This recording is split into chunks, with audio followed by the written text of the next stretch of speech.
So grateful for that segue from Mr. Golden, because we're about to talk about hard evidence here. It's really ironic this hearing is covering the left's censorship of opposing viewpoints, and you've all seen it on display all day long. They've been doing exactly that. They've been trying to bully and defame our witnesses and try to cover up their opinions. They actually began the hearing with a motion to prevent them from testifying. You can't make this stuff up. It's on broad display for everybody. They did the same thing yesterday in the hearing with the IRS whistleblowers. You know why? Because the Democrats are panicked right now. They're panicked because it's impossible to cover up the inescapable conclusions of the last few weeks. Let me give you two of them. First, one, the hard evidence, Mr. Goldman and everybody else, now proves that the Biden family is hopelessly corrupt and has apparently engaged in a long pattern of extortion, bribery, influence peddling, and tax fraud and staggering abuses of power. And number two, we're highlighting here today that we now know that a growing list of the most important executive branch agencies of the Biden administration are in on it. They've also been corrupted. They've been weaponized to help cover all this up, the first family's crimes. When we summarize all this stuff, it sounds like a premise of a dystopian novel or something, but it's actually happening right now on our watch. This is not conspiracy theories, this is evidence.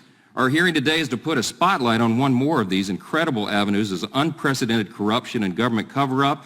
And here again, a federal court has just affirmed all that hard evidence. It proves that the White House, the Department of Justice, and the FBI, among other agencies, threatened and coerced the social media platforms to censor and suppress disfavored viewpoints and conservatives' social media posts online. I'm grateful we have with us today two individuals, Mr. Kennedy and Ms. Harris, who are directly impacted by that censorship, and the third, Mr. Sauer, who we're about to speak with, serving as lead counsel in the landmark lawsuit against the federal government on this issue. Let's talk facts. The American people are not aware of the magnitude of this case, Mr. Sauer, and its profound implications because most of the mainstream media is in on it too, and they're trying to bury the story.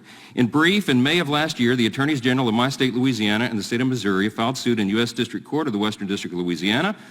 This blatant censorship. They went after the blatant censorship by the Biden White House in 9 of its federal agencies. 2 weeks ago on Independence Day, the district court issued a truly extraordinary 155-page court opinion, a ruling granting the plaintiff's request for preliminary injunction. Mr. Sauer, you're lead counsel in that litigation. You referenced some in your opening statement, but let's do it again here because they don't seem to be paying attention. Can you give a summary again of some of the key components of that opinion and the basis for it? I know you mentioned there were 82 pages of detailed factual findings, right?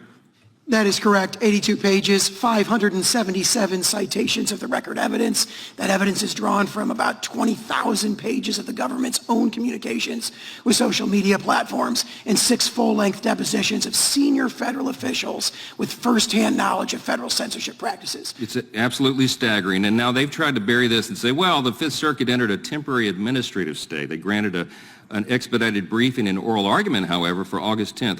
What's the impact of that? Isn't that routine practice in the Fifth Circuit? That's a direct quote from the recent Fifth Circuit decision, N. Ray Abbott, which is cited in my written testimony. It's legally incorrect, clearly legally incorrect to describe them as vacating the injunction, which has happened multiple times. They either don't know the law or, I don't know, they're trying to obscure the facts. That's a theme around here. The White House and the fellow Democrats disputed almost none of the factual findings in the court. Isn't that right? So far, we've had 2 emergency stay motions from the Department of Justice, one in the district court, one in the Court of Appeals. And what really struck me in reading those is they just don't dispute those 82 pages of factual findings. Almost none of them are directly disputed in what they've filed so far.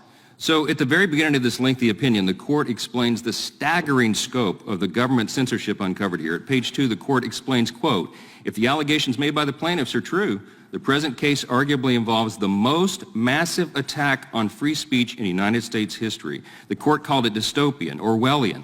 How broad has this attack been? How many Americans have been censored, do you think? There's judicial findings again and again in the opinion of millions of American voices silenced by these efforts. And it had profound impacts. We know, we just saw the poll and the data that's been entered here, facts, not conjecture, that it probably changed the outcome of the election. The court noted that they suppressed, among other topics, the Hunter Biden laptop story. And the court noted, not you, not me, not Republicans, that millions of Americans were not exposed to that story. Had they been, we know they might have voted differently. We'll never be able to unwind history, but wow, I mean, the profound impacts. What are some of the other categories of speech that the government suppressed with its unconstitutional scheme?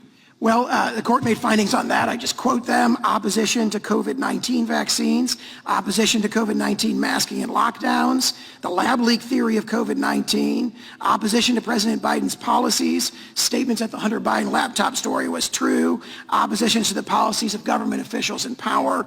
All were suppressed. And that's just some examples, many other examples in the court's findings and in the discovery in the case. I so wish I weren't out of time. I yield back. The gentleman yields back. The chair now recognizes Mr. Allred from Texas.